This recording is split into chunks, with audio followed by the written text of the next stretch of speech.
This is Umair Ahrar. He has had a long association with the Auroville Theatre Group, so we're happy to have this opportunity to talk to him.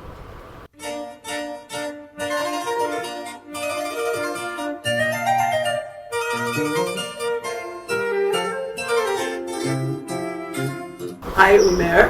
Hi, Ji. Hi. So this is the second interview for our Auroville Theatre Group Bi-Monthly update. And because you are so closely connected to the Auroville Theatre Group, and because our show is coming up this week, I thought it would be nice to have a chat with you and let the audience know who you are and how you came to work with us. Yeah? Yep. Okay. My name is Jill Navarre, and I'm the director of the Auroville Theatre Group. And everybody, welcome to number 3 of the bi-monthly update. We're happy that we have an audience so that we can inform people and share some of the work that we do with all of you. Hi, my name is Umair Ahrar, and I'm an actor. I'm working with Auroville Theatre Group for last 6 years. I started my journey in 2018, and till now it's going on and on. So before that, you were working in theater elsewhere. You were in Delhi. I was in Delhi, and I was working with Bigul. The theatre group name was Bigul. Bigul. Yeah. Okay. Can you tell us something about that? Yeah, we do mostly whatever the plays that we did there. It was a devised play, and we kind of creating our own script through movement, workshops, and sometimes it's full length, sometimes it's short plays. So we performed on different occasions. You told me that they were street plays. Is that right? No, they were not street plays. Okay. They were proper plays. Okay. So we kind of performed in IGNC sometimes. In Delhi. Yeah. Okay. Shriram Center. So that's how it has been started. Like since I started doing theater during my school days. Okay. Like I was supposed to perform like one of the characters. Like I was willing to perform, but I couldn't got the part Because I was not a very good speaker. Okay. I was an introvert, and they called me for the audition. Everybody has got some character. I was the only one who was left out. So my job was to fill. Yeah. So my job was to fill the water bottles of the actors. Okay. So I was filling the water bottles. Yes. Very humble beginning. Yeah. And then from there I kind of decided, okay, I will conquer this battle. Okay. You still felt this was for you, Yeah. in spite of the fact that you didn't get cast. Yeah. Okay. So yeah, that's how it started. And after that I started like immaturely I started working with different theatre groups. But before that, since like I lost this opportunity and I wanted to show my teacher that I have that capability. I need one chance. So I have decided that the people, those who are not very good speakers, Yes. so we kind of decided, okay, let's make our own play. So we boys like gathered after our tuition classes and everything, and we started reading some short stories. And we made our own play, and we presented in front of our teacher. I think on Saturday. Because Saturday is our half day. Yeah. So after the class, we have invited all the teachers to come and watch our play and give us feedback whether it's good or bad, like how was it. So we have made a play on like save electricity. Okay. That was the topic, and we have created the play. where a child who doesn't care about the electricity and the parents come. So it's like a very immature-ish, but still we manage to do that, and the teachers, they liked it. So that's when next time they started doing casting, they casted me Wow. after that. Okay. So then the journey goes on and Okay. on. So you had the persistence Yeah. to, I'm going to do this. Yeah. Because I imagine that if you never did that, your whole life would have been different. Yeah. Yeah. So interesting how some small moment in life can make a big, big difference. Yeah. Yeah. The most important thing, willing to. Yes. Because I was, I think, 13 years old boy Okay. at that time, and I was shocked because I really wanted to do that, and I got rejected for the part, Yes. and I was thinking like, what am I gonna do now? What is there for me? Well, engineering. Yeah, engineering. Yeah, that was your. But I feel that this is what I wanted to do Yeah. since childhood. And then I got because that was the chance where I can show my talent in front of my parents and convince them Yeah. that this is what I want. So they needed to be convinced. Exactly. Yeah. Like all parents in our country. Yeah. Because originally, I mean, you actually did go for an engineering Yes. degree Yeah. and you finished. Yeah. So the concern of my parents was they wanted me to have study. You know, they wanted me to study, finish your study, and after that, whatever you want to do, you can do. Yes. We are not going to stop you, but finish your study, because no one in our family is high school or diploma pass. Everybody is like postgraduate, engineer, okay. doctors, all these people. Okay. So she doesn't want me to end up like that. Your mom. Yeah, my mom. So that's why I decided, okay, I'll do my engineering, but not from here. I'll go to Delhi. Okay. So that was the deal. Okay. But you had it in mind already. Yeah, because I heard about this National School of Drama Yes. and Mandi House and Theatre Group Very sneaky. over there. So Yeah, Mom, I'm going to Delhi. I'm going to get my degree. But there's also a lot of theater groups in Delhi. yeah, so I kind of thought like, okay, let's go there, because it was at the back of my head. I know that if I pursue my engineering from here, sure, she is going to keep an eye on me. Okay. And she'll ask like, where are you going every day in the evening? Yeah. What's going on? So in Delhi, you had a lot more freedom. Yeah. Yeah. And when I went to Delhi, I was like, for 2 years I didn't get any part. Okay, you auditioned. I didn't audition, but every day I was going to Mandi House and I was watching plays. For 2 years I watched plays. Wow. So like, because I really want to convince myself whether I really want to do this or not. Yeah, sure.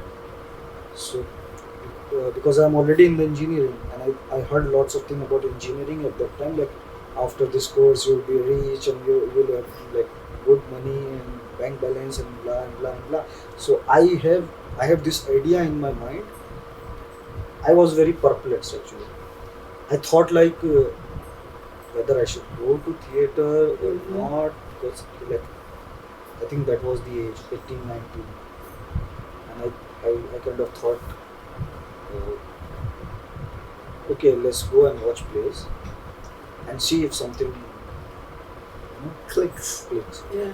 So I went and I started watching plays. For 2 years I watched plays, different theatre companies, groups, even if I have to pay. Even it is the worst play, and I was the only person sitting there watching full play. So it's like that. And then there was a guy, he was my roommate. His name was Dipankar Siddhar. And I was talking to him, and he was already in theatre. Also, My roommate. an engineering student. Another engineering student. Another engineering student. So I told him that, bro, I really want to do theatre, and I feel connection with theatre, and I want to be an actor. He never opened up. Like he never told me about, like he is also a theater actor. Oh, wow. So we both were hiding. But one day I opened up. Okay. And then he also opened himself. And he said, I'm already doing theater, I'm already associated with this group called Bigul. Why don't you come on Sunday? So I said, perfect. So next week I went and I meet with this amazing, my first, I always call her my first teacher, acting teacher. Her name is Chetna Verma. And she was very enthusiastic, a young woman, amazing understanding about theater, about society, about politics. She was into journalism and she was writing columns and all these things. And meanwhile, she was running this theater group. So I met with her and we talked a bit, and then she said, okay, come for reading. So I went for the reading and we were sitting in a circle. And I was very nervous because it was the first time I was like, I'm joining a professional theater group. Before it was like a student place. Yes. And then she, like, everybody was introducing themselves. So my time comes, and then she asked me that, can you introduce yourself? And I couldn't speak a single word. Oh God. In that time period. And then she came from the behind and she puts her hand on my shoulder and she said, speak, don't worry. Nobody is going to say anything to you. And then I kind of got that courage, and then I speak about myself. Like, this is what I'm doing, this is where I come from, this and that. And slowly, like, but for 6 months, I was into the observation. So you were under observation, or you were observing? No, I was under observation. Okay. Yeah. And I was like observing also, like Okay. how theater things work and all. So every day I have to go, I have to clean the floor and everything, and then I sit and I watch the rehearsal. So that's how it started. Yeah, with the new actors, especially in Delhi, it's always like that. But now I think theater scenes are changed because the directors needs an actor. So the moment somebody comes, I want to join theater, okay, I'll give you this part. And they become an actor overnight. It's like, they came and they got the part and they become an actor. Because what? Because I think it may be the insecurity of the director. I feel that the directors are insecure about their talent maybe, or they feel that if they will lose this actor, they might not get another.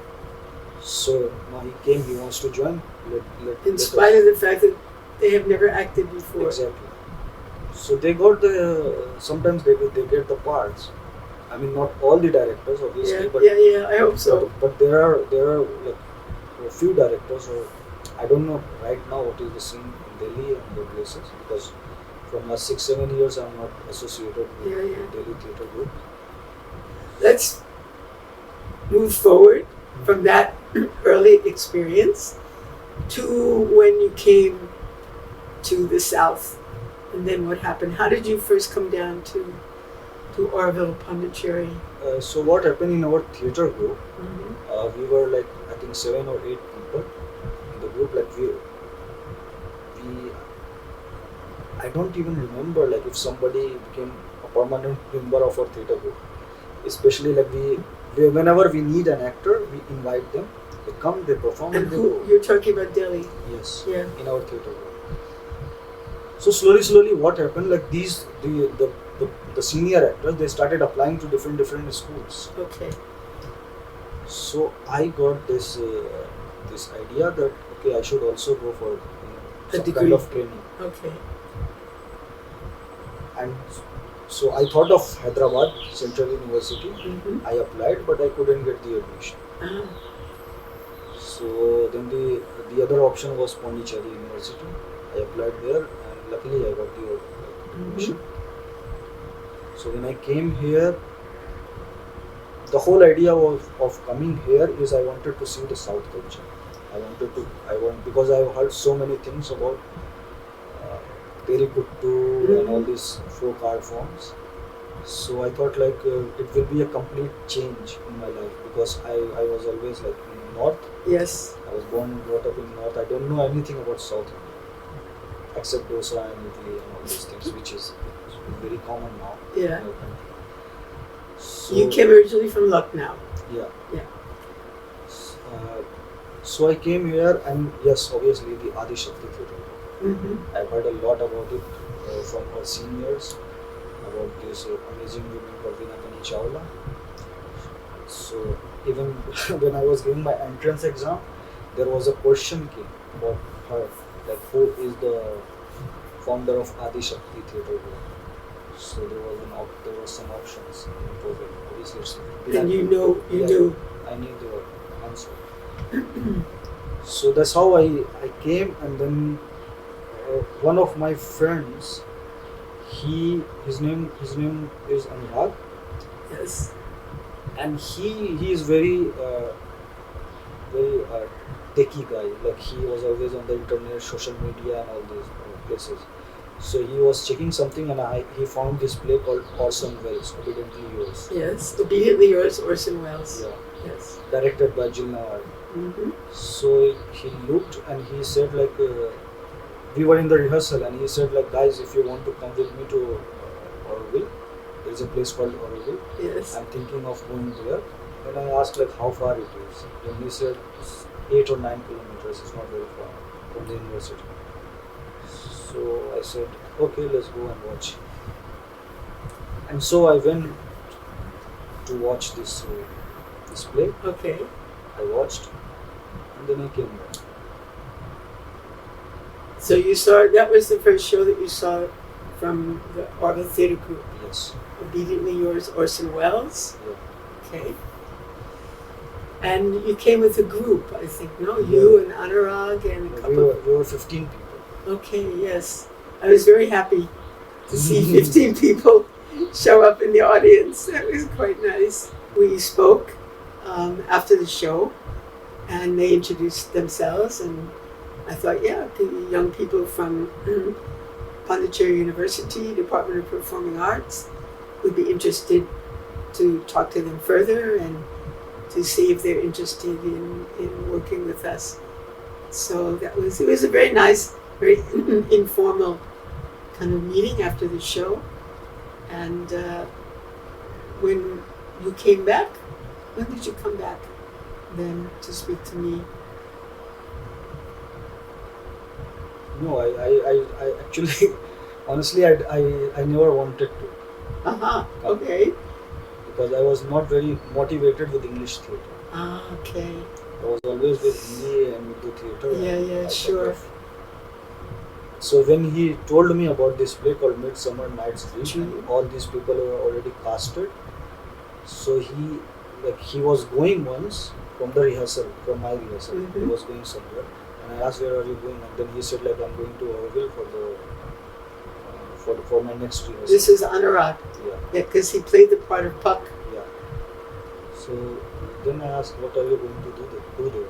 He said like, I'm going to play a part in one of our plays, upcoming plays. Mm-hmm. Do you want to join? I said like, what will I do? Because I said like, it has nothing to do with my understanding of theatre. Okay. Because what I was like, for me it's like Hindi, Urdu theatre, like that's what I'm doing for so long. So I thought like, what I'll do with English theatre, and I'm not so good with English also. But you never told me this.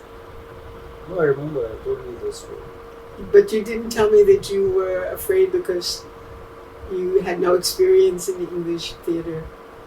No, I was not afraid, but my concern was, what will I do? Yeah. What will I do? Like, what is my future is Hindi theatre. Okay. I see myself as a Hindi theatre actor and director or writer or whatever it is. What will I do in English theatre? Okay. And I have to go to Mumbai and I have to do this and blah, and there's so many stories in the head. And it's Shakespeare. Besides. No, it's not about Shakespeare. Like, I was never concerned about the writer, because I believe that if you are a good actor, doesn't matter who is the writer, doesn't matter how he writes. Mm-hmm. At the end of the day, you'll take it in. So when did we come to the agreement that you're going to play Nick Bottom, which is a very important part actually in Midsummer Night's Dream. So, and then after a week, like, because he was continuously poking me, like he said, like, at least once you try. Let's see what is going to happen. He told me, like, at least once, come. I have a bike, come. Then I said, okay. I mean, I thought, okay, let's go. Let's see what is going to happen. So I came and we talked, and I introduced myself. And after that, you gave me the character of Starveling. Starveling. I didn't give you Nick Bottom right away. Nick Bottom was supposed to done by Satyendra. Okay. Satyendra was doing Nick Bottom. Okay. So I think, like, I don't know what was the issue, maybe because of dates or something. Yeah, maybe. He left that part, and then you were searching, and then you, like, I clicked in your mind, and then you dropped me a message. And you can see the video of A Midsummer Night's Dream on our Auroville Theatre Group YouTube channel. Just if you want to go and check out his performance. Yes. Yeah, so I got that part, Yes. and after that The journey started. was It started. was a great part for you. Yeah, it was. I thought it was wonderful. I mean, the casting was, in my mind, when I saw what you were doing with the part, the comic part, it was quite good. I thought it was quite good. And the English was, for me, you were learning, and it was not so difficult, I think, for you. And of course, Anurag was there, and this other fellow, Naveen, was there on the stage with you, so that was kind of fun. And then after that, how many plays?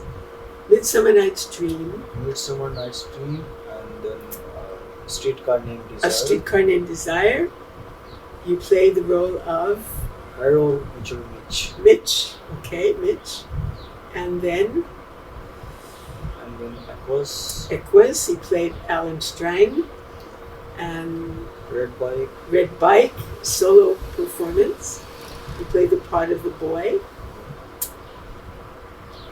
The Elephant Man. The Elephant Man, yes. And the festival. Yes, 25th anniversary, Auroville's Theatre Group 25th anniversary. And then,